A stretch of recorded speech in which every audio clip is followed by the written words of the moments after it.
Hey guys, Chris from SoloPro here, and on today's episode of SoloProneur SPIRIT podcast, we're going to continue our discussion on passion in your business.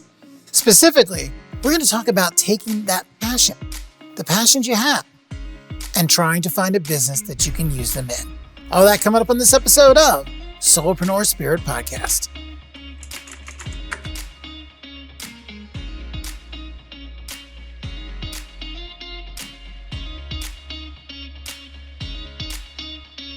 So we've been talking the last couple episodes about passion.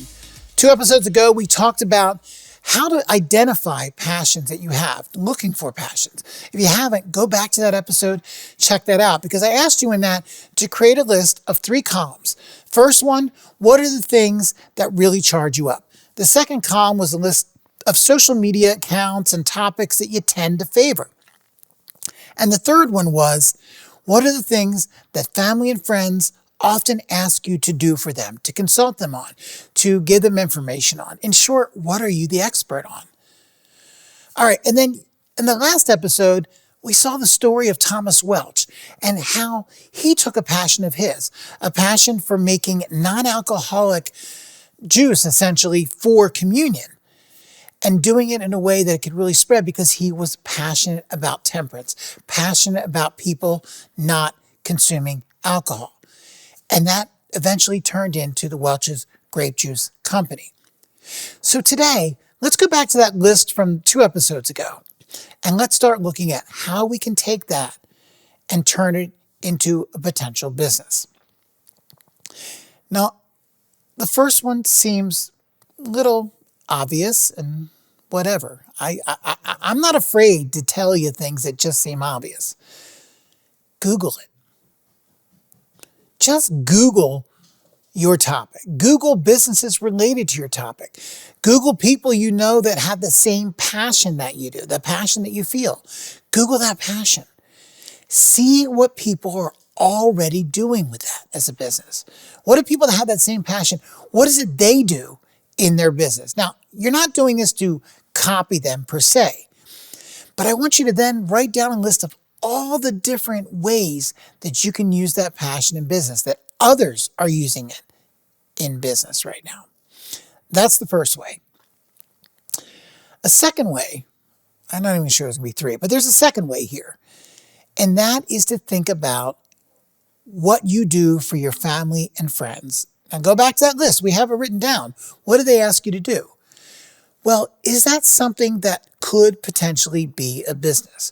So I gave the example of that, I often have had the opportunity to put together slideshows and videos for special occasions.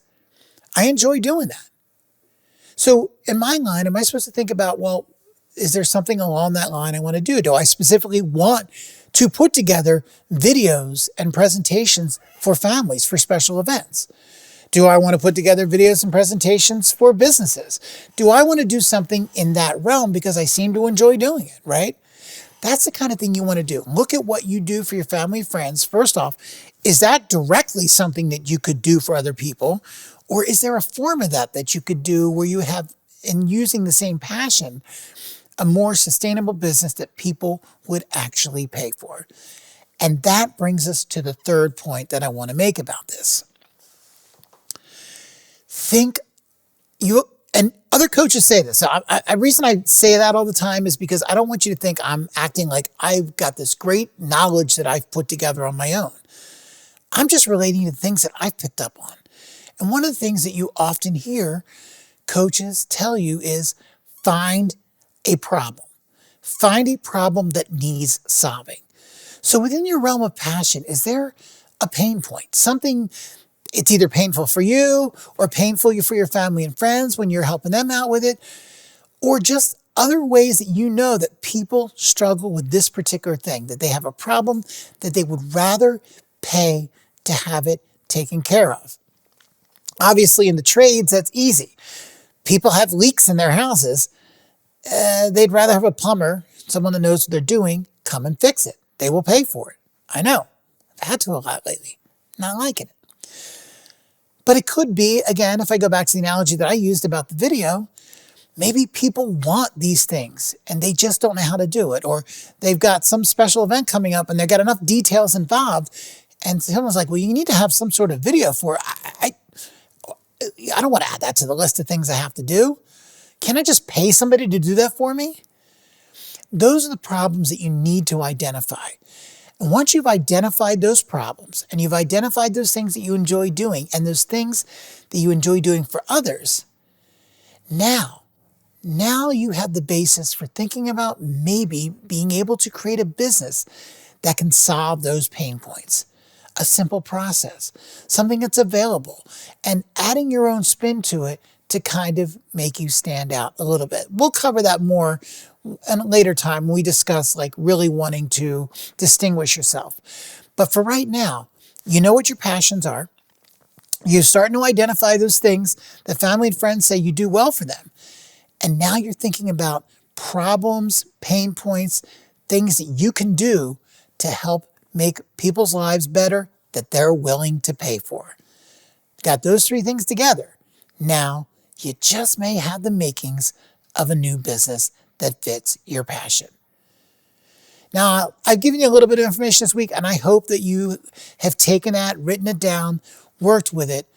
For those of you particularly that don't currently have a business, you want to be a solopreneur, you want to be an entrepreneur, but you just weren't quite sure where to start. Hopefully we've given you a starting place. Now, as we go along in this series, I'm going to just keep bringing up topics that I feel are important or things that have worked well for me. Again, I'm not setting myself up here as some sort of business expert. And guess what? I'm not offering business coaching. That's not me. But I am here to help. So if you've got questions about anything that came up on this podcast, if you have ideas you want to bounce off of me, please feel free to reach out to me. There's links on the SoloPro website at gosolopro.com. There's like a contact us. You can reach me that way. You can connect with me on LinkedIn, connect with me on Facebook. Whichever works for you, reach out. We can get on a call and we can talk. And if you have a business and you want to do a podcast or a video or something along those lines, and you just don't want to do the work, that's a pain point for you, hey, I'm willing to solve that pain point too.